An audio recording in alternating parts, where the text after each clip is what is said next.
Brown-Eyed Girl by Van Morrison. Okay, this song has a kind of a challenging lead part, and then the chords are easy. So let's start with the intro. So what I'm going to do is I'm going to show you how to play it on acoustic. Now I know the lead part on the original recording is on electric, and it goes way up to about, I don't know, 17th fret or something. But I just can't reach it on this guitar. So what I'm going to do is I'm going to play it over here.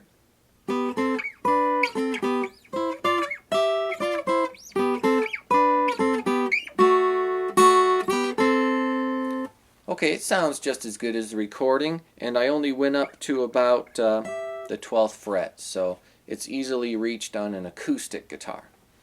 Alright, so the first move you're going to do is you're going to start with the 3rd fret on the high E string. Then you're going to skip a string and you're going to press down a note on the 4th fret on the 3rd string. So I'm skipping a string here. Now the tricky part is you have to play those two notes at the same time. Okay, so you either have to use finger picking, where you play one note with your thumb and one note with your finger, like a pinch.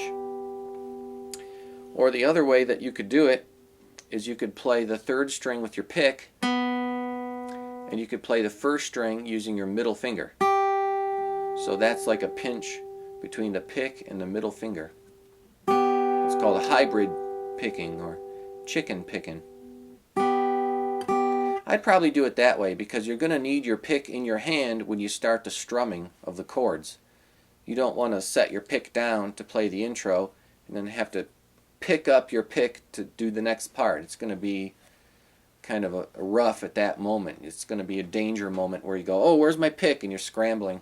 So you might as well start the song with your pick in your hand. Okay, so you've got to hit those two notes together. That's 3rd fret, string 1, 4th fret, string 3. Okay, now it's pretty important that you use the right fingers. So you're using finger 1 and finger 2. Okay, let's move on. Next section, you're going to play 5th fret on the high E and 5th fret on the G. That's 5th fret on string 1 and 5th fret on string 3. So you have a pair of 5th fret notes there. Now it's pretty important that you use the right fingers. So what I did was I did a 2nd finger slide. What I mean by that is when I started the song, I had my 2nd finger placed on the 3rd string, and then what I did to move to the next part was I just slid 1 fret up, and there I go, I've got my next note that I need. Then I just add my 3rd finger and I'm ready to go. That allows you to play those two sequences of notes with the least amount of finger motion. Now I've seen people try to play this song where they play the 1st note, then they take all their fingers and they lift them up, then they put them all back down again. Okay, well that's too much motion. You'll never get fast using that method. You'll always be hunting for the notes. It's better to just take the 2nd finger, slide it, then press the 3rd finger down. Bang, there you go. You never stopped touching the strings. You were touching the strings at all times. Okay, so let's move on. You had frets 3 and 4. Then you had the 5 and 5. Then you slide up again, play 7, 7. Okay, now we're going to backtrack through the notes we played earlier. Back to 5, 5. And back to 3, 4. Okay, so it's like going uphill, going downhill. First you go uphill, then you go downhill. Just retracing your steps. You got the 3, 4, you got the 5, 5, you got the 7, 7, you got the 5, 5, then you got 3, 4. Okay, notice that my middle finger is gliding along the string. My middle finger is just sliding.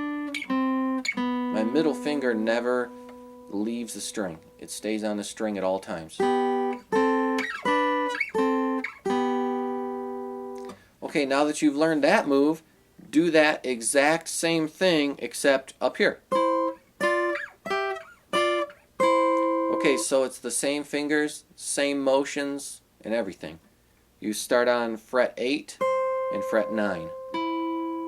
So you're on 8, 9. Then you're on double 10. Then you're on double 12. Then back to double 10. Then back to 8, 9. You'll see that that's the same hand motion that we did earlier. Okay, now it's time to repeat, so you're going to repeat the first section again. Okay, now here's the ending. The ending sounds like this. It recycles some of the previous notes. Okay, but it starts in a new place. What you're going to do when you do the ending is you're going to play 2nd fret, 2nd fret. Okay, that's a double 2. So notice I've still got my middle finger on the 3rd string. It's been on the 3rd string the whole time. Okay, so now to finish the ending section, after your double 2, you go to 3, 4, and you go to double 5. So it sounds like this. There you go, there's the entire intro. Okay, I'll play the whole thing. Here we go. 3, 4, double 5, double 7, double 5, 3, 4. Okay, now go up high. 8, 9, double 10, double 12, double 10, 8, 9. Repeat the first section. 3, 4, double 5, double 7, double 5, 3, 4. Now play the ending. Double 2, 3, 4, double 5. There you go. That's the whole intro. Okay, now let's talk about the rhythm. The rhythm for that first section sounds like this. Okay, so I'm actually going to hit the guitar or land my hand on the strings. Of course, my pick is going right on the 3rd string and my middle finger is going right on the 1st string. So I'm basically just putting my hand right there where I need to play my notes, except I'm making a sound like a drum. And so I want you to try that. Just practice having your hand bang on the strings and bang on the guitar, but you have to make sure that as you land, your pick lands exactly on the 3rd string and your middle finger lands exactly on the 1st string. That way you're ready to play. Okay, so that we're just going to call that a rest because that cuts off all the strings. Okay, and so the way the rhythm goes in this song is like this.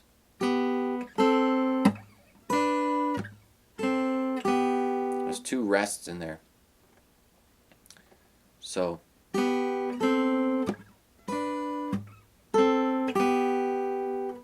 that's how it sounds.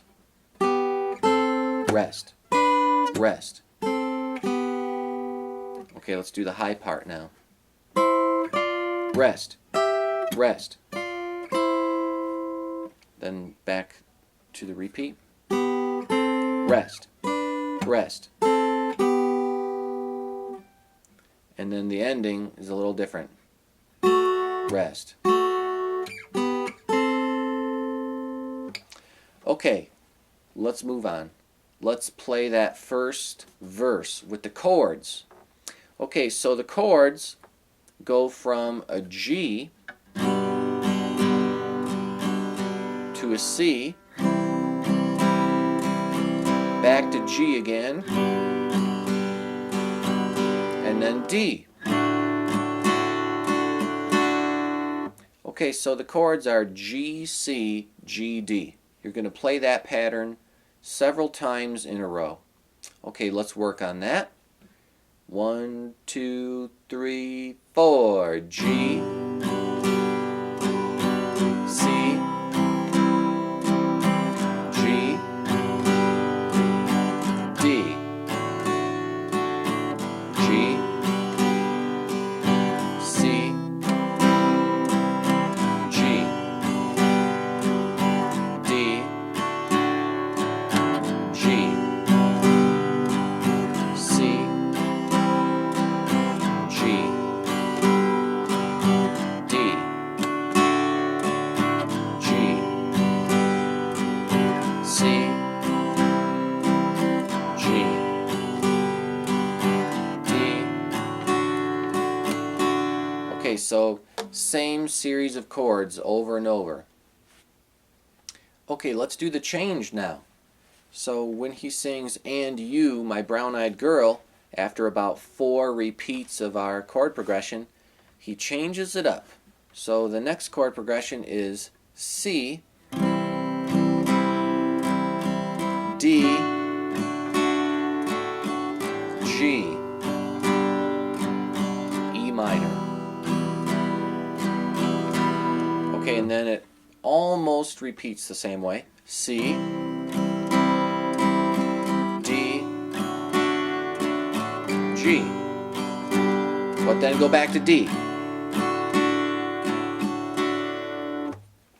Okay, so that section, one more time, is C, D, G, E minor, C, D, G, D.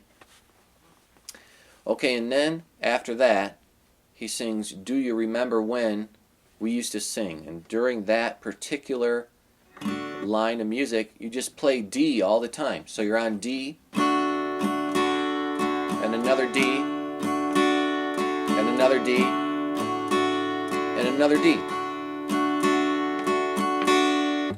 Okay, and then at that point the song basically repeats, and you're back to the very first chord progression of G, C, G, D again. Okay, so let's make the first verse and the first chorus here. So let's start from the top of the tune again and play everything. So first you're going to start with G, C, G, D. Here we go. 1, 2, 3, 4. G, C, G, D, G, C, G, D. Now that's been twice so far.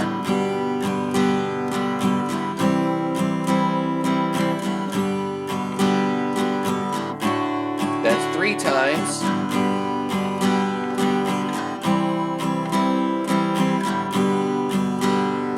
That's 4 times. Now here comes the change. C, D, G, E minor, C, D, G, and then D, and stay on D for a long time. 4 strumming patterns, or 4 measures. And back to the top of the tune. G, C, G, D. That's the whole song in a nutshell right there.